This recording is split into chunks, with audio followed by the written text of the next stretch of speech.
It seems to me like as of late we don't really get that many extreme sports games anymore. A genre that was at its peak during the PS2 era, the early 2000s really left us with so many iconic great extreme sports games. It really is sad how such a giant genre has fallen off over time to pretty much being almost non-existent, nowhere near close to what it was back in the day during the early 2000s PS2 era. I've noticed that even extreme sports as a thing itself has fallen off with people. I've been checking online and the general consensus is that people just grew up and the younger generations of kids now never carried on the popularity of the genre. People are saying that extreme sports was a very 90s to early 2000s thing, which back then was a really big deal aesthetically speaking, and right now that aesthetic just doesn't exist anymore. Things have changed. Back when I was a kid, literally every kid I knew had either a skateboard, BMX, scooter or rollerblades. This was just a thing back in the day, and kids used to be active, which the same thing can't be said now, and unfortunately this is the biggest contributing factor to the whole extreme sports niche falling off. There were so many extreme sports games during the PS2 era. I will try my best to refer to the most popular games because there is too many to focus on. The biggest extreme sports games from my generation were games like the Tony Hawk video game franchise, better known as Pro Skater,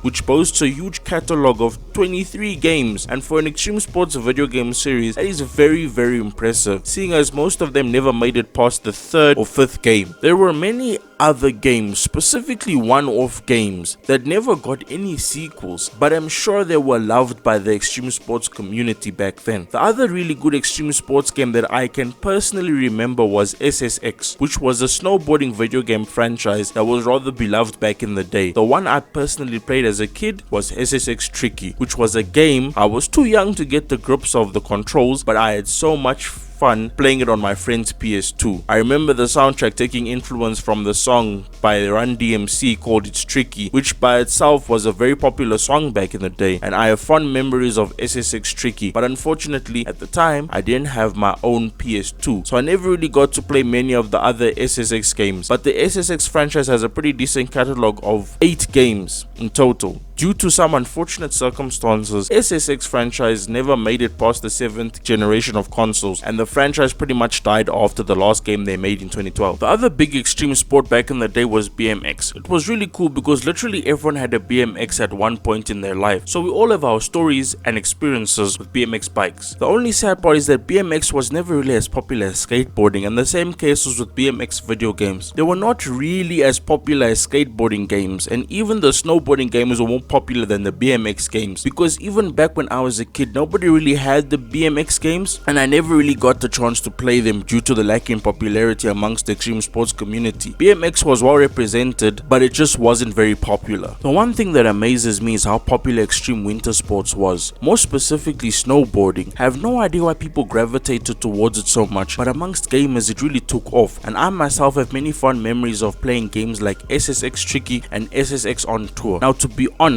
I never grew up in a place where it snows, so maybe that has something to do with it. The fact that snow could be something so cool, or maybe it's just because they were pretty good video games, but let's just stick with them being good video games. There was never really that big of a community in SSX Tricky. By that I mean it didn't have any real snowboarders in it. It had some extremely good fictional characters that were actually voiced by some pretty big celebrities like Lucy Liu, the singer Macy Gray, Billy Zane, David Arquette and Oliver Platt. SSX Tricky still to this day is seen as the best SSX game. It had everything that made the SSX franchise the SSX franchise, and I can personally vouch for this. The snowboarding community was very small, but the game made it a household name, and it's still a beloved franchise to this day, even though the popularity of the franchise has dwindled over the years. There were many once-off extreme sports games that the community really loved, but those games never got sequels, and essentially a lot of them never lived past the PS2. Many rare extreme sports games on the PS2, so if you still have copies of them, really cherish them, because most of them you can't get digitally anymore due to a bunch of licensing and publisher issues, which is sad because now people who missed out can't play them, and people who want to revisit them can't play them either, which is really sad and unfortunate. I would like to say that Tony Hawk changed the game for extreme sports games. With the Pro Skater franchise, they dominated the genre. With Tony Hawk's influence and Neversoft's talented team, they really created something legendary for the skateboard and extreme sports community. The best part about Tony Hawk's video games is that it featured many big names in the skateboarding industry, and it was a trend that followed throughout his games. I'm assuming that the only reason they agreed to the games was because of how well Tony Hawk was respected. He really did a lot for the skateboarding community, and he included them in the games.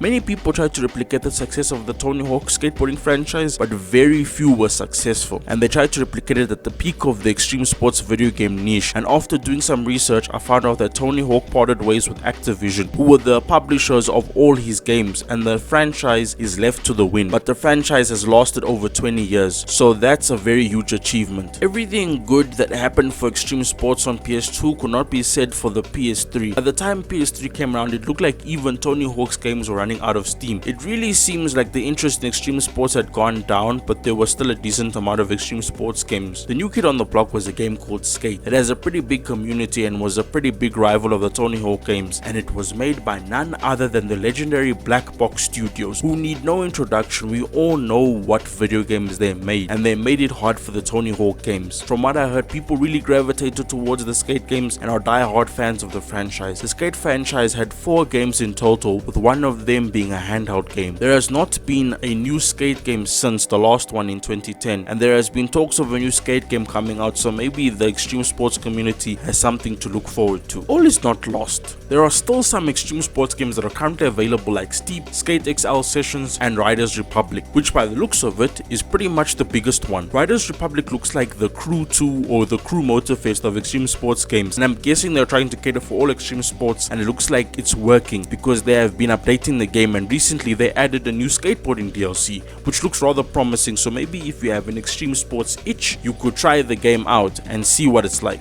We need to remember, it's not the early 2000s anymore, and it's most certainly not the late 90s anymore. Those times are gone. They were very iconic, yes, but we have to move on. But the question is, what are we moving on to? The early 90s and 2000s had a lot of very aesthetic heavy games because of the time period they were made in, and if you check, you would see that the different games from the time period all had the same aesthetic, whether it was the piss filter or the style of characters in the games, like hairstyles, clothing, architecture, or the type of vocabulary people used back then, maybe even the technology people used back then. These days there is very little aesthetic to follow, and that is the problem. There is no guide to the time period now. Most of the people who grew up playing the really good extreme sports games on PS2 have grown up now. They should be anywhere from the age of like 23 to about 41. The last generation to enjoy the PS2 were people born in the early 2000s, from maybe 2001 to about probably 2006. These are the people who might have had a chance to play all these games, and the people born after that have no idea what they missed out on. At the end of the day, the time period has gone, the aesthetic is gone, the popularity has gone, the AAA developer support has gone, and all the people have grown up and moved on with their lives. So there is nothing left. If you had to make an aesthetically accurate skateboarding or extreme sports game that is accurate to the late 90s and early 2000s, people might have negative opinions because it doesn't appeal to the youth, and they would call it cringy like they do everything else these days. I would say give it a try. As long as it's done well, nobody will complain. People are not exactly itching for a new Tony Hawk or Skate game, so if they do, they'll have to make sure that it's really good. And with that,